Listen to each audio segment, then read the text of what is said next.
En Voz Entre Páginas brindamos un espacio ameno de análisis crítico literario, creativo y artístico, a una comunidad de escritores y lectores. Si estás aquí es porque eres un amante de la literatura. Y seguro deseas ser parte de ella. Soy Anira Sang. Y yo, Ana Liguera. Y junto a nosotras vienes a recorrer el arte literario, porque siempre hay una Voz Entre Páginas.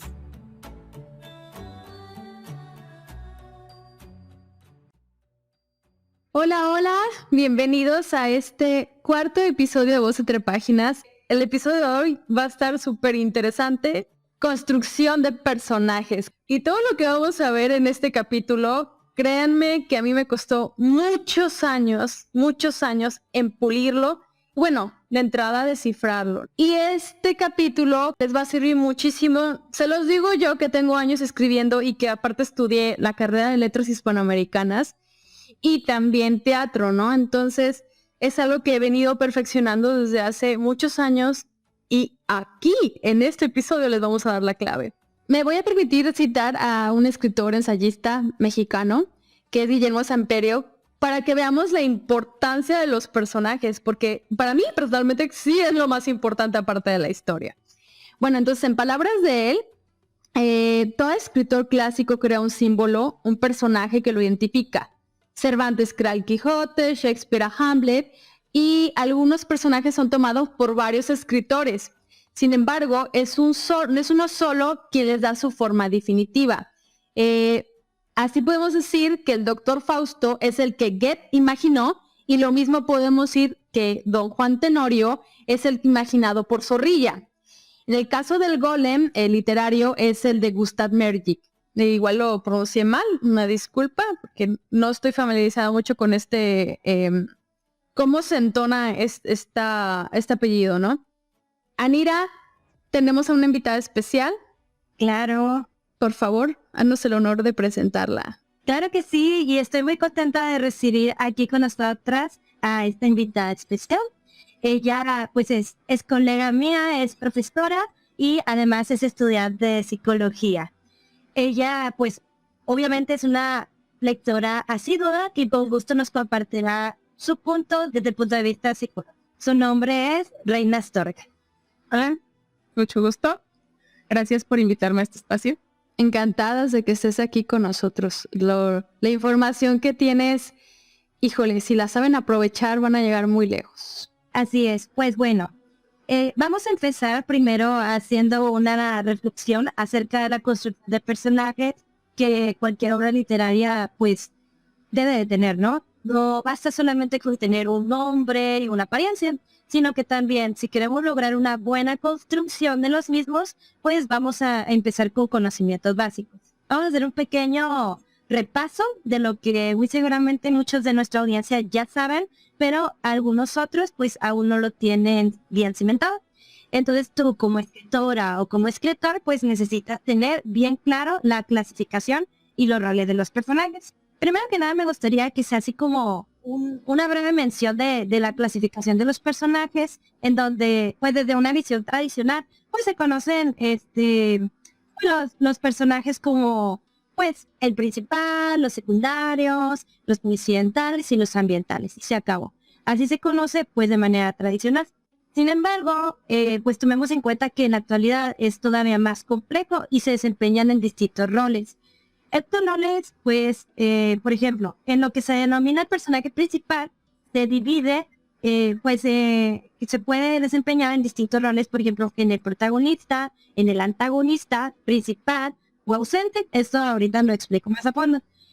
En cambio, con la clasificación del personaje secundario, podemos encontrarnos pues en el personaje secundario como un ayudante o como en un rol de un oponente. También estamos dentro de estas mismas clasificaciones, pues están los personajes incidentales, que ellos continúan con sus roles de incidentales. Y finalmente, pues los personajes ambientales, que estos también se dividen en dos roles, el rol de ambiental o el rol de colectivo. Pero bueno, no nos abrumemos con esto, porque pues les vamos a explicar más a detalle esta clasificación. Por mi parte, yo les voy a hablar de los personajes principales y los personajes secundarios. Y Hanali, si me podías ayudar más adelante con los personajes incidentales y los ambientales. Claro que sí, claro que sí. Bueno, este tema me emociona mucho y quiero invitar a la audiencia a hacer un ejercicio mental. Imagina primero que nada a uno de tus personajes principales o algún personaje favorito que tengas dentro del mundo literario o, por qué no, cinematográfico. Ya que lo tengas en mente, bueno, puedes pausar si lo necesitas. Veremos en qué rol entra este personaje en la historia, sea protagonista, antagonista, principal o ausente. En el caso de los personajes principales, vamos a iniciar analizando a tu personaje principal bajo la lupa del rol de protagonista. Por ejemplo, nos podemos hacer las siguientes preguntas. ¿Es el centro del conflicto que se va generando en la historia? ¿Realiza las acciones fundamentales en la historia? ¿O acaso su destino es el que más nos importa? Puede ser que las emociones de este personaje inciden directamente en la narración de la historia.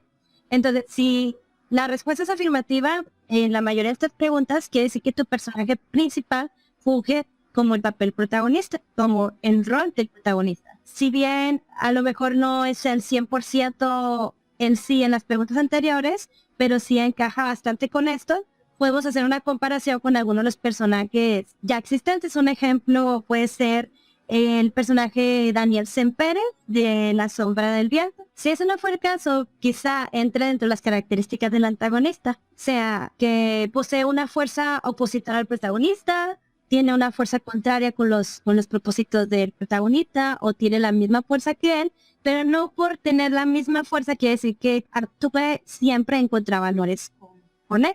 Por ejemplo, un claro antagonista sería Héctor en la Ilíada, quien es antagónico de Akira.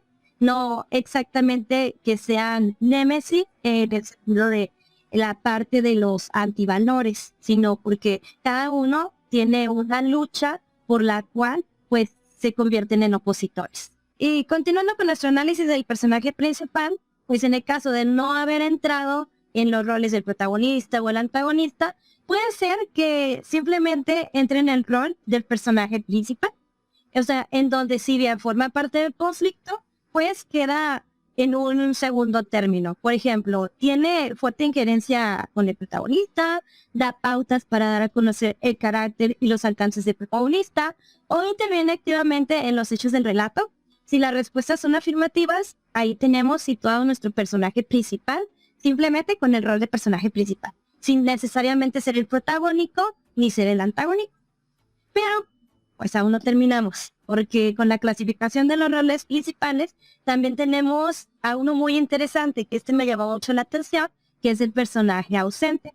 Este consiste pues en un papel protagónico, pero con una aparición escasa o nula, que motiva a la acción del protagonista. Aquí cabe hacernos las siguientes preguntas. Este personaje, aunque aparece escasamente o nunca, ¿tiene un gran peso en la historia? ¿Sabemos mucho de este personaje gracias a la visión de los demás personajes? ¿O acaso sin este personaje no habría motivación en el personaje protagonista? Aquí quise rescatar un ejemplo muy interesante, que es Angélica, que aparece en La Dama del Alba. Si tienen duda de esto, se pueden ver la obra, lo pueden encontrar en la red, y está muy interesante cómo podemos conocer mucho acerca de este papel principal, pero ella no aparece mucho, o sea, parece muy poco. De hecho, ahorita que estás diciendo esto, Anira, me acabas de... ¿Keiser Sosa? ¿Sí es él? A ver, espérate. Hay otra película que se llama Los Sospechosos de Siempre, no sé si la han visto. No. Es una película buenísima. Déjame ver cómo se llama. ¿Es Keiser Sosa? Es que no me acuerdo cómo lo... Es Keiser Sosa, y me voy a permitir a leer la sinopsis de la película.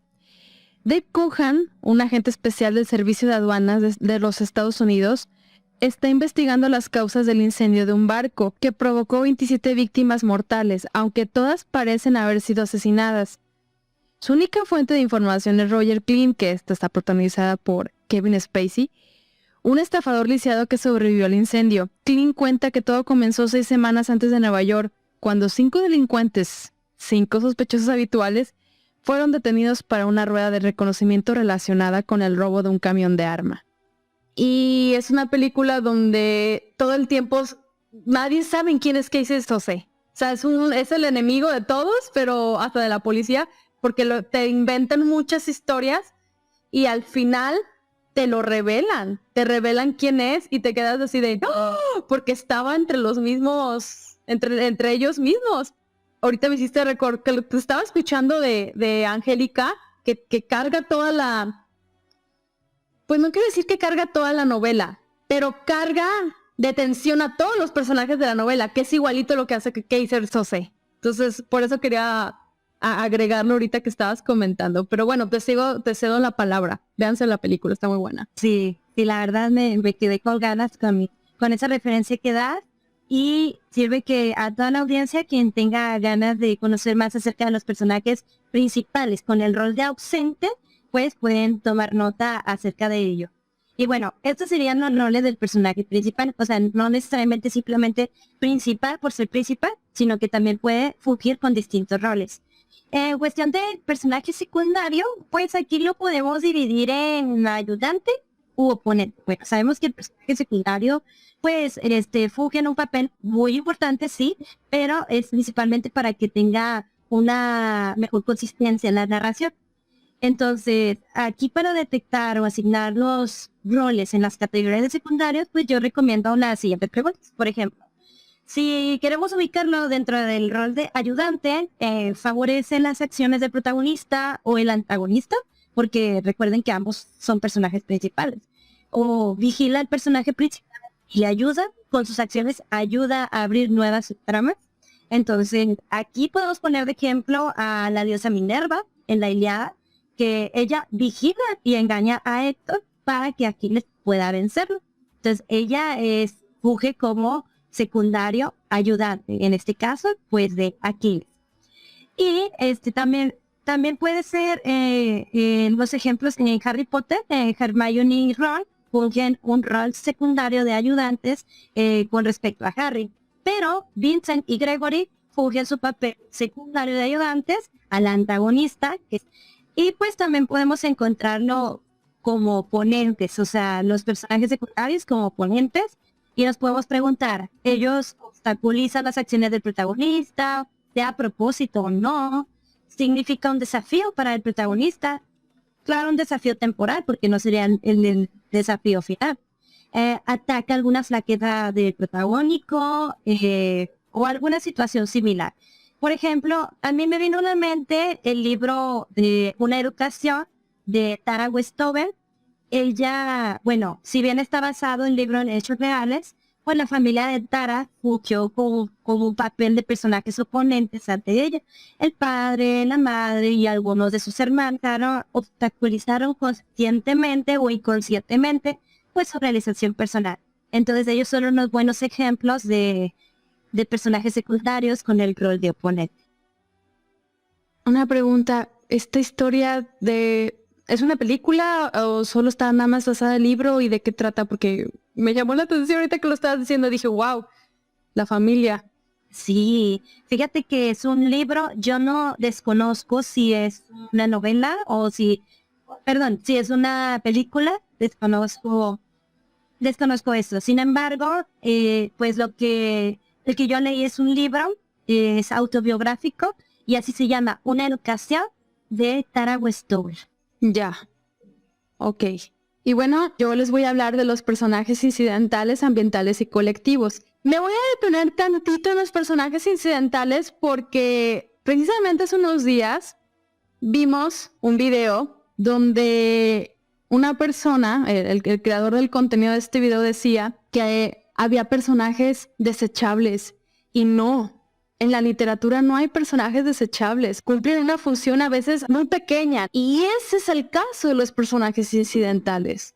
Entonces, unos personajes incidentales, el ejemplo que les traigo es los papás de Harry Potter. Te lo decía Anira, ¿no? Los papás de Harry Potter, inicia la historia de Harry Potter, incluso lo hablamos en el capítulo cuando invitamos a Rafa. La historia de Harry Potter inicia con el niño que vivió. A los padres de Harry Potter los mataron y su presencia en la obra como personajes incidentales que solo llegan a aparecer en el espejo, como un anhelo de Harry en la piedra filosofal, y también como espíritus que salen de la varita de Voldemort. ¿Y por qué son importantes? En primera, dieron su vida para salvar a Harry. Y además son los que hacen que Harry valore más a sus amigos como si fueran su familia. También aparecen figuras paternas. En la película no se aprecia tanto como en los libros, pero la señora Weasley le protege como una madre en la Orden del Fénix. Y cuando se casa con Ginny pasa a ser su madre adoptiva como en algunas culturas.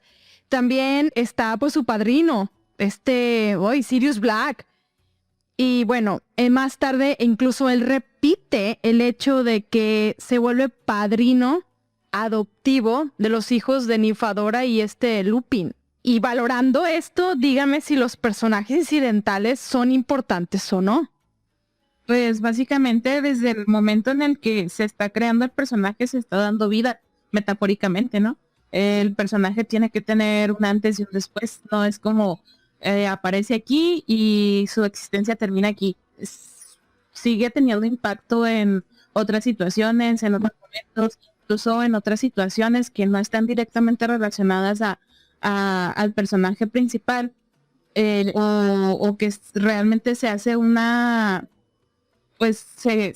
una intervención de ese personaje, pero hay un impacto. Por ejemplo, cuando fallece alguno de tus familiares, el familiar ya no está ahí, pero tú sigues con sus recuerdos, sigues con sus enseñanzas, sigues con su esencia que se ha quedado contigo. Entonces no es como desaparece y ya, es igual que en una obra literaria, en una obra cinematográfica, el personaje tiene vida. Y entonces no puedes cortarlo así nada más. Tiene que tener un por qué el personaje desapareció o por qué el personaje solamente se introduce en ese momento de la historia, pero va a tener un efecto. Y ese efecto pues está a lo largo de la trama, no nada más en ese momento en el que apareció y ya. No lo pudiste decir, pero no lo pude decir mejor que tú.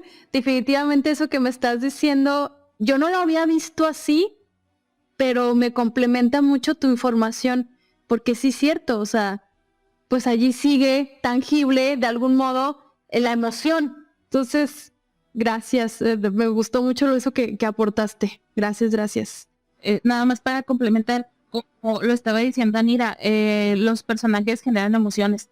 Entonces, un personaje, en el momento en el que tú lo estás desarrollando, va a generar emociones en el lector. Ya sea que genere una identificación, que se identifique con rasgos, con roles, con aspectos de ese personaje, pensamientos incluso, o simplemente acciones de decir, yo haría lo mismo, o yo habría actuado de la misma manera, yo no hubiera hecho eso. Simplemente ese tipo de reacciones que puede generar en el lector y en el entorno en el que se está desarrollando la trama, pues es muy importante, no nada más entra el personaje, sale.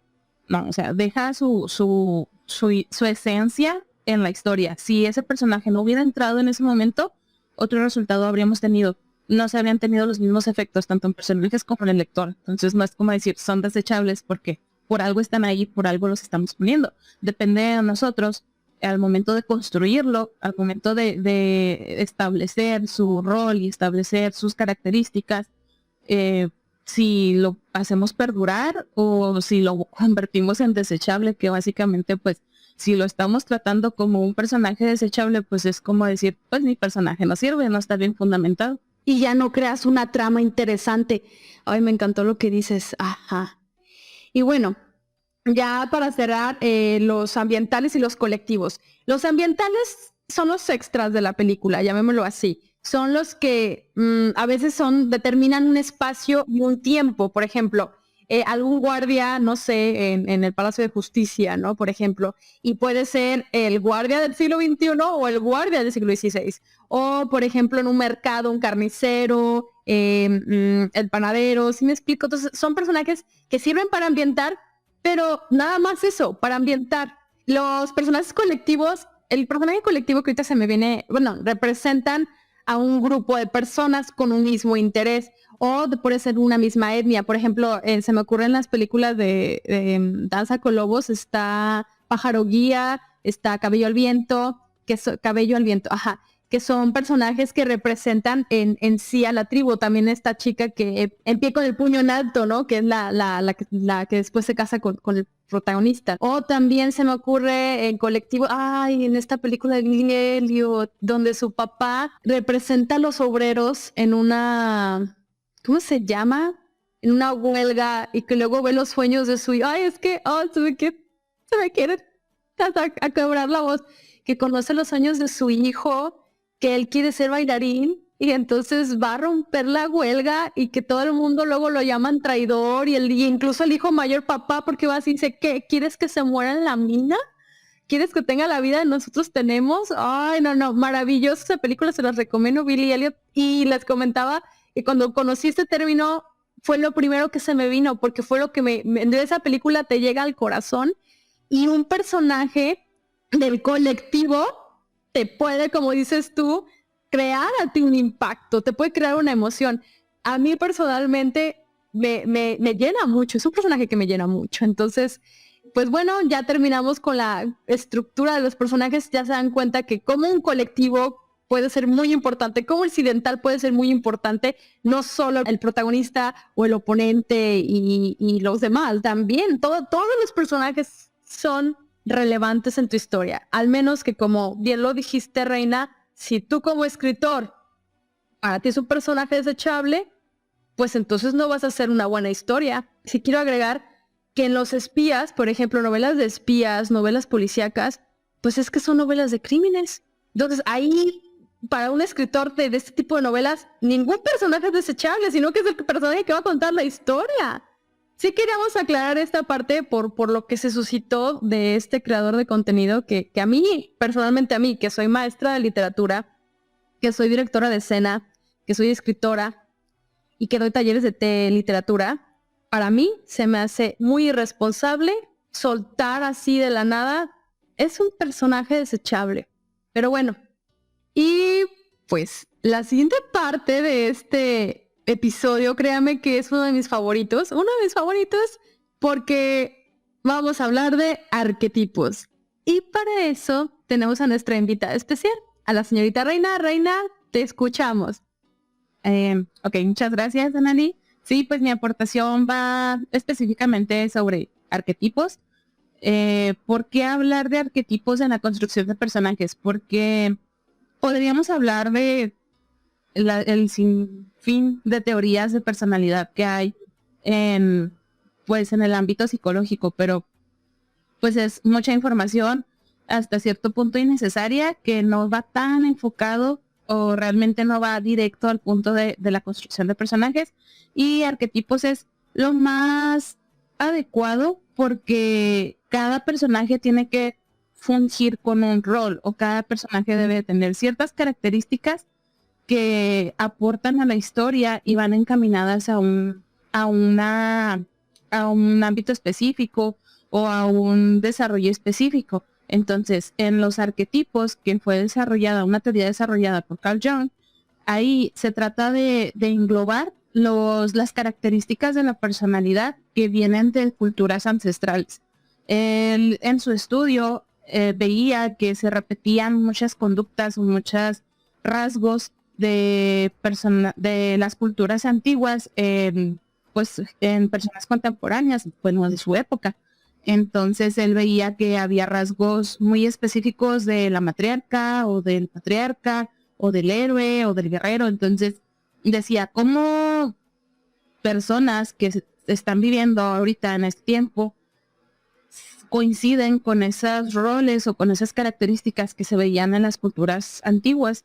Entonces dice, ¿por qué? Pues porque hay un inconsciente colectivo y ese inconsciente colectivo nos conecta a todos y eso hace que nosotros cumplamos con un rol y ese rol nos encasilla en una personalidad. Entonces él hace la clasificación de 4 arquetipos principales, pero yo voy a mencionar los que creo que están más encaminados a la construcción de personajes, porque dependiendo de la bibliografía vas a encontrar 12, 8, 6, 4. Entonces yo siento que esta es la manera en la que podemos encauzar mejor esta información.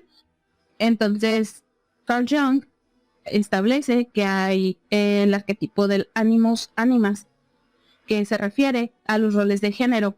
El ánimo se refiere a la parte masculina en la personalidad femenina, en lo femenino. Y el ánima se refiere a lo femenino en el hombre, es decir, que los hombres tienen una parte femenina que tienen, pues no sé, a lo mejor sentido materno, que les gustan la delicadeza, que les gustan las obras de arte, por ejemplo, lo bello, la belleza, y que las mujeres tenemos nuestra parte masculina, nuestra parte también protectora, esa parte que nos hace fuertes, que nos hace a lo mejor enérgicas. Entonces que cada quien va a tener rasgos de esa otra parte, ya sea la mujer, rasgos masculinos, y el hombre, rasgos femeninos, pero no quiere decir que sea, no va encaminado a la orientación sexual, sino simplemente los roles que se van a desempeñar. Y de ahí también se desprenden pues el arquetipo de la madre y el arquetipo del padre. El arquetipo de la madre pues es la que se encarga de proteger, es la que da los cuidados, es la que se encamina hacia la maternidad. Y el padre es la figura de autoridad, es el que se encarga de, también igual, protector, pero se encarga de ser una guía, más que un protector es una guía, y enseña cómo sobrevivir en base a su ejemplo. Y bueno, tenemos el arquetipo de la persona, que es la imagen pública que nosotros vamos a dar, la máscara. Si nosotros retomamos lo que Allport menciona, él dice que la personalidad es la máscara que nosotros usamos ante los demás, lo que nosotros queremos mostrar, que en realidad la personalidad tiene su etimología en el latín, que es personare, que es el orificio por el que se proyectaba la voz al momento de las obras teatrales antiguas, y es el papel que nosotros queremos mostrar a los espectadores o a las personas que están en nuestro entorno. Entonces, básicamente la personalidad es una máscara. Y la persona en el arquetipo de Carl Jung nos menciona eso, que es nosotros vamos a tener una imagen que queremos mostrar a los demás. En el arquetipo de la sombra, pues encontramos como que esa parte que no puede ser muy pública, esa parte que nos reservamos a nosotros mismos y que no necesariamente tiene que ser mala, pero tiene que permanecer en secreto. No queremos que los demás se enteren de esa parte oculta que nosotros tenemos. Pues porque puede ser moralmente reprobable, porque no está como adecuado a nuestros valores o al que nosotros consideramos como bueno. Sí, es una parte muy íntima que nosotros no queremos compartir, ya sea porque consideramos que es mala o porque consideramos que nos van a juzgar. Entonces, la personalidad de eso va, que nosotros mostramos algo hacia las personas, pero realmente nosotros nos reservamos algo realmente íntimo que no fácilmente lo vamos a sacar, y de eso se trata el arquetipo de la sombra, que es esas pasiones ocultas o eso que nosotros no queramos sacar a la luz. Y cada arquetipo tiene rasgos de otros arquetipos y de ahí se pueden desprender otros tantos de los muchos que podemos encontrar en diferentes bibliografías. Por eso yo siento que estos son los que resumen un poquito más de los arquetipos enfocados a la construcción de personajes. Y pues de ahí también podemos encontrar al héroe, que pues lo vamos a ubicar fácilmente. El héroe pues es la figura de poder que se caracteriza por luchar contra la sombra. Es el que se encarga de luchar contra lo que no es moralmente aceptable o contra lo que se tiene que mantener en la oscuridad o se tiene que mantener en secreto a raya, y todo aquello que no debe de invadir la esfera social, lo que nosotros solamente queremos compartir. Es como ese filtro que nosotros, es el protector de esa sombra. También esto es para que la persona no se vea perjudicada. Es el arquetipo del el que va a salvar. Y pues puede llegar a ser impulsivo, puede llegar a dejar de pensar en lo que tiene que, o sea, lo que puede afectar si está enfocado en su papel de proteger o en su papel de valentía, de fuerza. Entonces puede ser incluso arrogante al momento de cumplir su objetivo. Y también aquí encontramos un arquetipo muy de la mano, que es el sabio. El sabio es el que se encarga de revelarle al héroe lo inconsciente, el inconsciente colectivo, o sea, su camino o su rol que tiene que fungir en su vida. Y pues este es el que le da la luz al camino del héroe, le enseña los conocimientos y la manera como los demás tienen que comprender el mundo. Aquí también va muy de la mano con el mago. También lo pueden encontrar en otras bibliografías como el mago. Y tenemos otro que es el embaucador, que en otros textos se puede encontrar como el bufón, que es el que se encarga de bromear o de sobrepasar las normas para mostrar hasta qué punto las leyes pueden explicar las cosas que son vulnerables, y pone trampas y pone paradojas para darle humor al camino que recorre el héroe. Y también pues él se enfoca en divertir a los demás y usa el humor para crear un cambio positivo o simplemente para no afrontar lo que realmente está sucediendo, para desviar la atención, por así decirlo. Entonces, estos son los arquetipos que yo puedo pues relacionar más a la construcción de personajes. Obviamente, si a ustedes les interesa más sobre este tema, van a encontrar muchos más que a lo mejor van encaminados más a los personajes que ustedes tienen en mente desarrollar, o simplemente les dan ideas. Estos arquetipos no tienen que ser una directriz así a rajatabla. Puede llegar a ser muy ambiguo porque, como les digo, dependiendo de la bibliografía podemos encontrar versiones variables y pues pueden también diferir ciertas, por ejemplo, la cantidad de arquetipos o cómo se desglosan los arquetipos o cómo se clasifican, pero sí puede ser una línea de la cual partir al momento de construir un personaje y saber qué postura va a tomar ese personaje en la historia y qué es lo que va a hacer durante la trama. Pero también tenemos que tener muy en cuenta que pues un personaje es, como ya lo habíamos comentado, una persona viva, metafóricamente.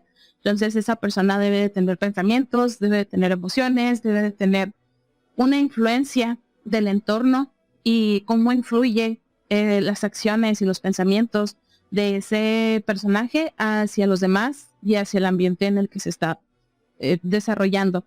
Al igual pues tiene sentimientos y tiene impulsos que pues también son muy importantes al momento tanto de construirlo como al momento de ya plasmarlo en el entorno o en la trama como tal. Y pues obviamente debe tener un temperamento y un carácter. Y el temperamento pues es aquello que nosotros heredamos, aquello que viene de nuestros padres. A lo mejor mi papá es muy enojón y yo soy igual de enojona que mi papá. O en mi abuelo dicen que era así, entonces yo soy así porque ya está en la familia. Tiene mucho que ver con cuestiones genéticas, es digamos algo con lo que nacemos. Y pues ya el carácter es lo que se va formando a partir de nuestras experiencias y de cómo nosotros nos afrontamos las situaciones a las que nos llegamos a enfrentar. Bueno, pues los arquetipos no necesitan ser algo estricto como tal.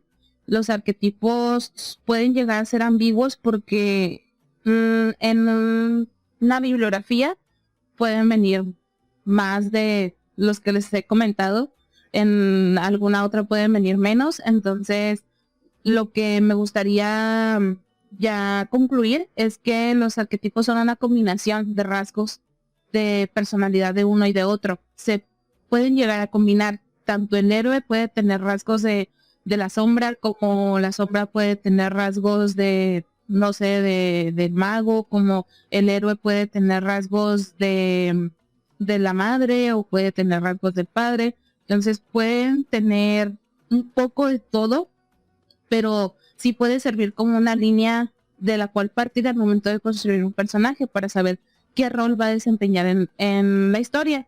Asimismo, pues también hay que determinar el temperamento y el carácter que ese personaje va a tener, porque es una persona viviente, metafóricamente. Entonces es una persona que tiene cogniciones, es decir, pensamientos, que tiene emociones, sentimientos, impulsos. Entonces todo eso va a afectar en el ambiente y el ambiente va a afectar en él. Entonces tenemos que tener muy en claro qué tipo de temperamento va a decir, qué tipo de temperamento va a tener. Es decir, esas cuestiones genéticas que traemos de nuestra familia. Y también el carácter, todas esas formas como nosotros afrontamos las dificultades y los estímulos del entorno. ¿Qué les parece? Me parece muy interesante lo que mencionas, porque fíjate que sí, de repente hay escritores que como no tienen este conocimiento, quedan vacíos estos arquetipos. Bueno, entonces tú recomendabas que nosotros como escritores buscáramos los arquetipos para poder crear a estos personajes. Y sabes que sí, estoy totalmente de acuerdo.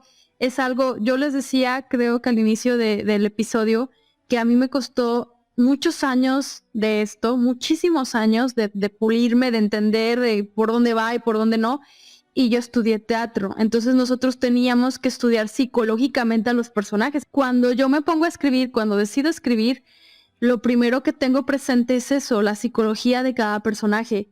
Y algo que ya a través de mi escritura, de toda mi escritura, ya es parte de mi estilo, es encontrar el arquetipo de la Virgen. Entonces, muchas de estas chicas que están en transición de niña a mujer, y aparte las que son como muy puras en sus ideales, fue independientemente de eso, incluso inconscientemente, cuando yo estoy escribiendo de un clan de mujeres, que cuando me doy cuenta ya abro los ojos y digo, estoy hablando del arquetipo de Artemisa, ¿no? De esta virgen cazadora.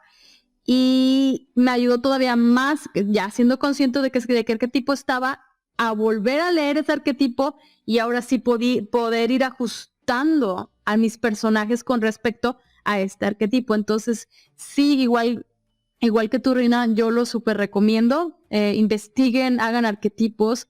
Créanme que su historia, sus personajes van a crecer muchísimo, muchísimo.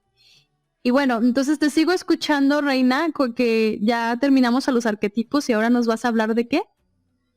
Sobre la acción humana. Pues sí, sobre lo que tú estabas comentando de que es necesario no perder la perspectiva del arquetipo para saber qué rol va a desempeñar ese personaje en la trama. Pero también ese arquetipo se construye de los otros más. Entonces, es necesario, yo los invito a que los investiguen, porque varía mucho una definición de otra. Y pues son ambiguos, entonces ya depende del sentido que el autor le quiera dar, que el escritor quiera cómo construir su personaje. También no perdamos de vista que las personas somos complejas, las personas somos realmente difíciles y somos realmente complejas, entonces un personaje tiene que ser tal como una persona. Entonces, tú mencionas a Dostoyevsky, que estructura personajes realmente complejos, y que este héroe de las mil máscaras pues es en realidad una persona como nosotros, como cualquier otra persona, porque nosotros damos una imagen a cierta persona con la que hablamos, damos una imagen a nuestros amigos, una imagen a nuestra familia, una imagen en el trabajo, una imagen en no sé, cualquier lugar al que vamos. Son imágenes distintas, son máscaras distintas. Entonces la personalidad es una máscara y esa personalidad es dinámica. Entonces es una estructura que tiene pues elementos que la conforman, pero no es estática, está en constante cambio. Entonces, nuestra personalidad no es la misma de cuando éramos niños, a cuando éramos adolescentes, a lo que somos ahorita o lo que seremos en el futuro.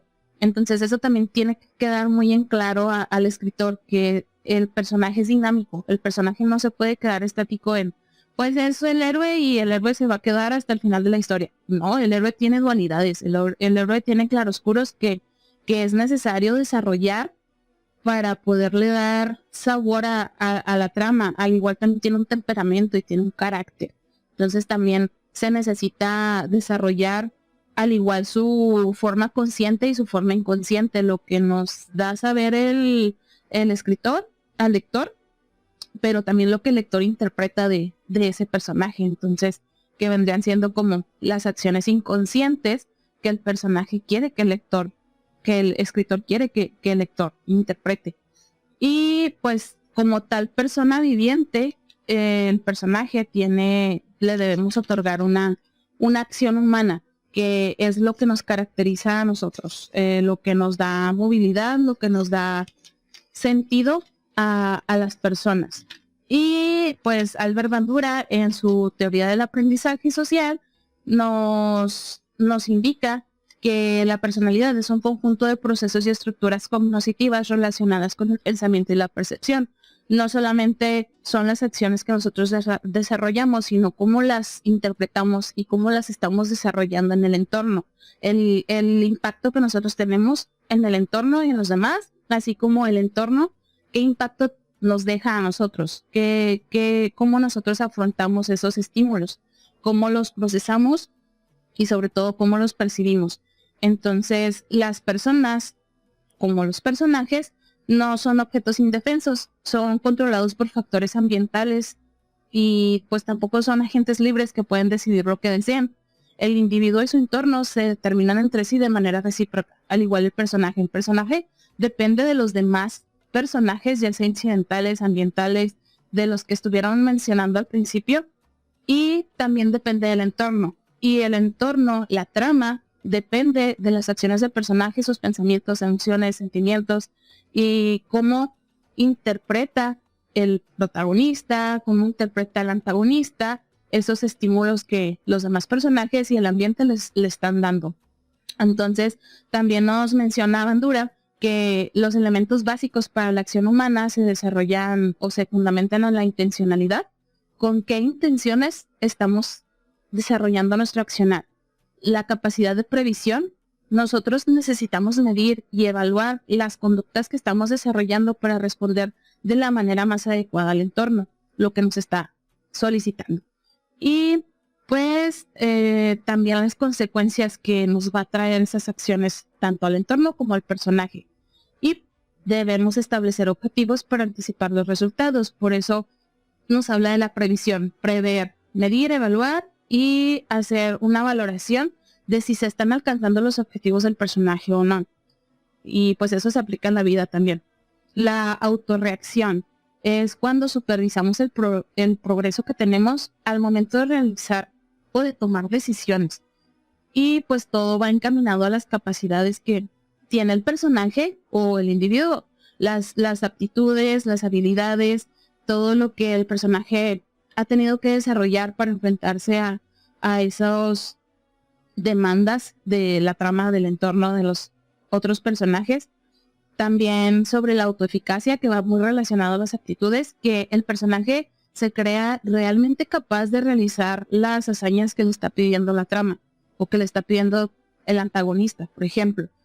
Es esta creencia de que se pueden lograr las cosas a partir de sus capacidades, que sus capacidades son realmente buenas y sus herramientas son realmente confiables para poder ejecutar una tarea, es decir, la confianza en lograr algo.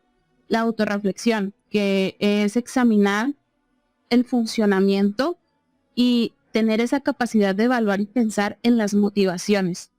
Es el evaluar, el decir, pues yo estoy haciendo esto porque soy capaz, porque puedo, porque quiero. Y lo estoy logrando, no lo estoy logrando, o ahí la llevo. Y también las creencias y expectativas. Es bien importante no perder de vista estas creencias. ¿Qué es lo que el personaje cree? ¿Qué es lo que el personaje espera de su rol en la trama?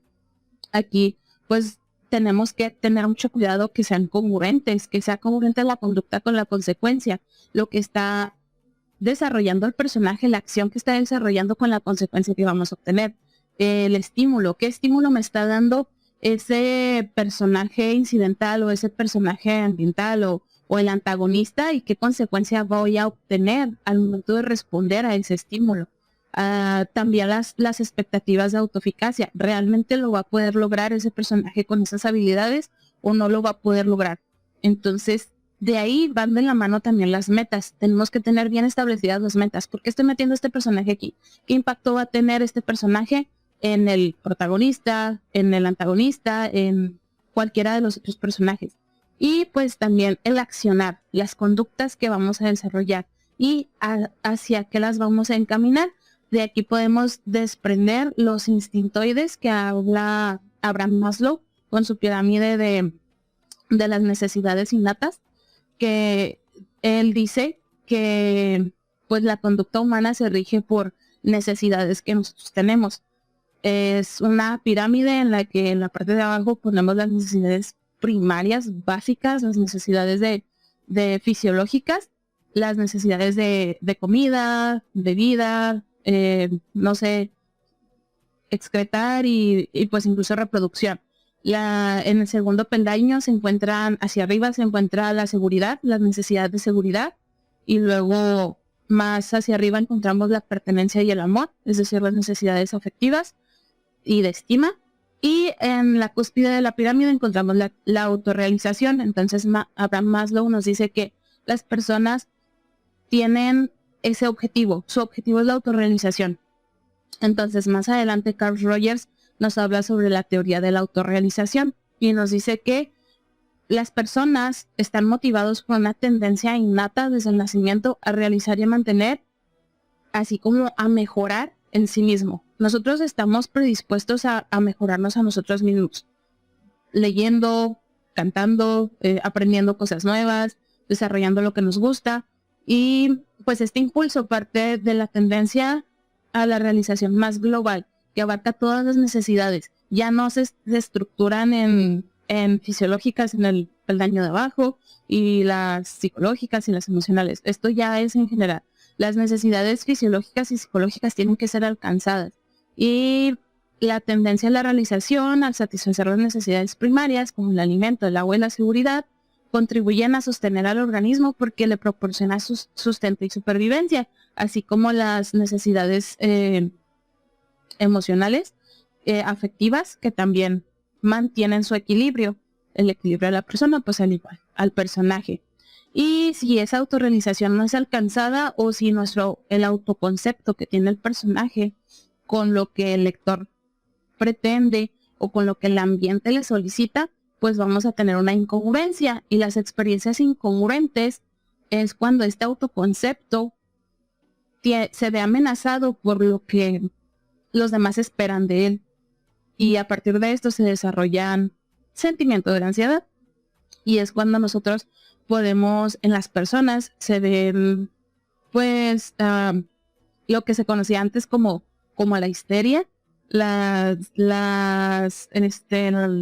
cuestiones, las enfermedades físicas que no tenían una raíz médica, pero que se tenían malestares como tales de una enfermedad, entonces no se explicaban por qué era eso. Entonces nos dicen que a partir de esa incongruencia, de esas experiencias incongruentes, se pueden desarrollar malestares o incluso psicopatologías, porque es cuando empiezan los trastornos, cuando empiezan la ansiedad, cuando empieza el estrés de, mi papá quiere que yo sea médico y yo quiero estudiar arte, o ay, mi mamá quiere que sea maestra, pero pues yo quiero ser psicóloga o algo más, ¿no? Entonces es cuando se empiezan a tener crisis existenciales y pues llegar hasta trastornos mentales. Entonces, te iba a decir que la literatura también está muy llena de esas... No, adelante, complementa. Historias con degradaciones humanas, parafilias, locuras y trastornos, asesinatos, miserias, sufrimientos, obsesiones. Es decir, todo ese lado oscuro que no se habla tan abiertamente, lo hace en el arte, no, lo hace el arte. Y en este caso, pues la literatura.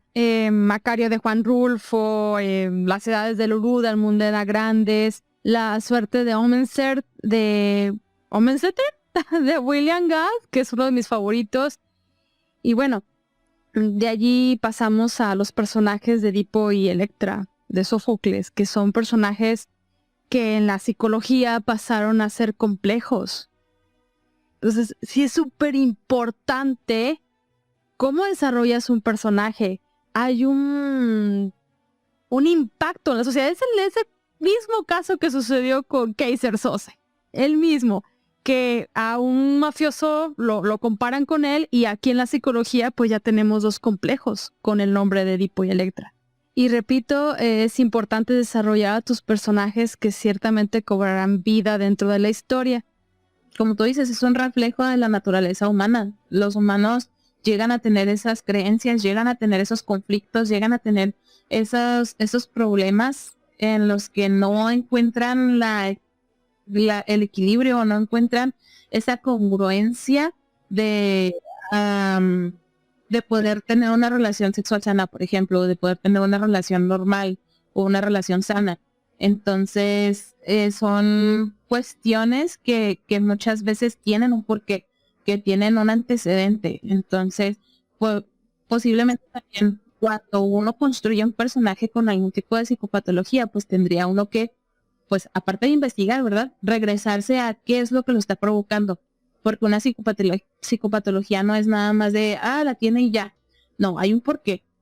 Ya sean cuestiones genéticas, ya sea que durante el desarrollo del feto, pues hubo acciones de los padres que afectaron al desarrollo de ese feto y tiene predisposición a desarrollar este tipo de patologías, o a lo mejor fue una persona que vivió violencia muy fuerte durante periodos muy largos, o que hasta incluso llegó a tener experiencias muy, muy desagradables que le generaron esa incongruencia y ese desagrado por sí mismo, que ocasionó esos problemas que llevó a desembocar en una psicopatología. Ay, qué fuerte. Qué fuerte, ¿no?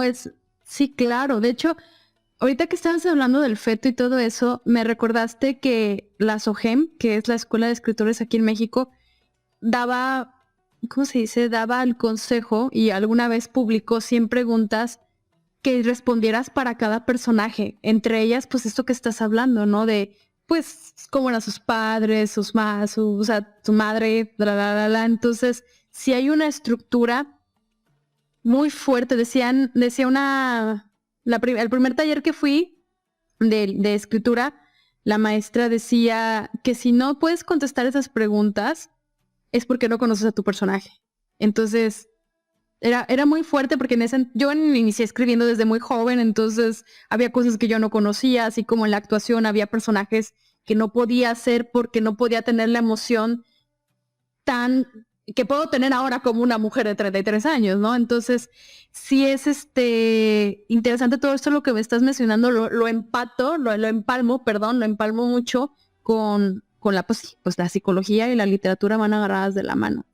Pues yo creo que aquí cortamos este capítulo porque ya se hizo muy, muy largo. Hay mucho que platicar. Yo sí, de una vez, yo ya insisto que nos acompañes, Reina, en otros episodios más en un futuro, porque creo que podemos hablar muy, muy chido y empalmar muchísimas cosas de lo que es la literatura con la psicología, que al fin de cuentas también está con el teatro y está con, pues con muchos.